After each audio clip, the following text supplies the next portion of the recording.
Fi yw Annell a fi'n un o arweinwyr y côr yma yn Aelwyd Waun Ddyfal.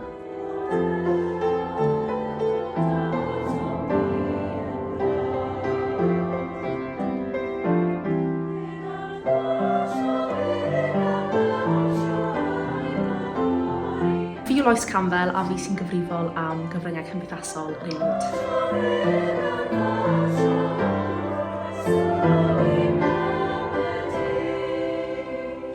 Mae Aelwyd Waun Ddyfal yn aelwyd lle mae yna gorau, mae yna bartion llefaru a hefyd cyfle i bobl gymdeithasu drwy gyfrwng y Gymraeg. Pinnacle y flwyddyn wastad yw cystadlu yn Eisteddfod Urdd, ond ni hefyd yn gwneud cyngerdd yn Nadolig, i newydd gymryd rhan ar noson lawer, felly mae digon o gyfleoedd trwy gydol y flwyddyn.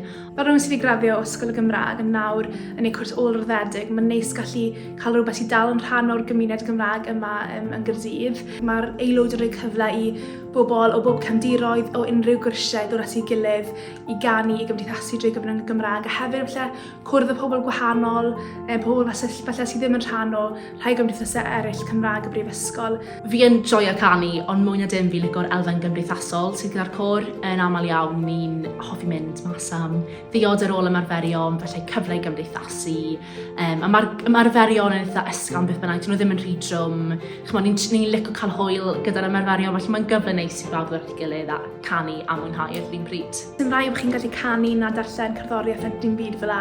Dim ond bod chi'n mwynhau cymdeithasu. Ni'n trio gwneud pethau gwahanol, dim ond canu. Mae llawer o gyfleoedd yn dod i ni fel aelwyd, enwedig yn Eisteddfodau, ni wedi bod yn noson lawer, ond hefyd pethau gwahanol fel gaethon ni fod yn rhan o gynhyrchiad tylwyth yn y Sherman, felly digon o gyfleoedd, felly mae croeso mawr i bawb. Fi'n eitha ffodus mae'r cwrs fi'n neud Cymraeg newydd glywed, felly fi yn cael lot o gyfle i gael sgwrsio a cymdeithasu a gweithio drwy gyfrwng y Gymraeg. Ond i rhai pobl, dyn nhw ddim mor ffodus yn ni, dyn nhw ddim yn cael y cyfleoedd i cael dysgu trwy'r Gymraeg.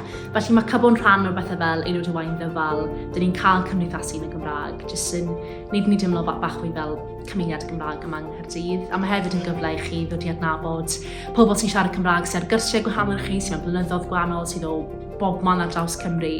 Felly mae'n gyfle really neis i pawb sy'n siarad Cymraeg yng Nghaerdydd i ddod at ei gilydd. Fi'n meddwl na hwnna oedd y peth gorau fi am ddod i Gaerdydd, oedd y cymaint o weithgareddau oedd modd yn neud trwy gyfrwng y Gymraeg. Fi wedi creu ffrindiau os yma drwy wneud pethau fel yna. A mae'n rhywbeth ychwanegol, rhywbeth gwahanol o fel astudio. A chi jyst yn cwrdd â pobl sy'n neud pynciau gwahanol. Felly pobl byddwch chi ddim yn dod ar draws fel arfer, ond mae ydych chi'r iaith yn gyffredin. A mae hwnna'n rhywbeth neis iawn, fi'n meddwl.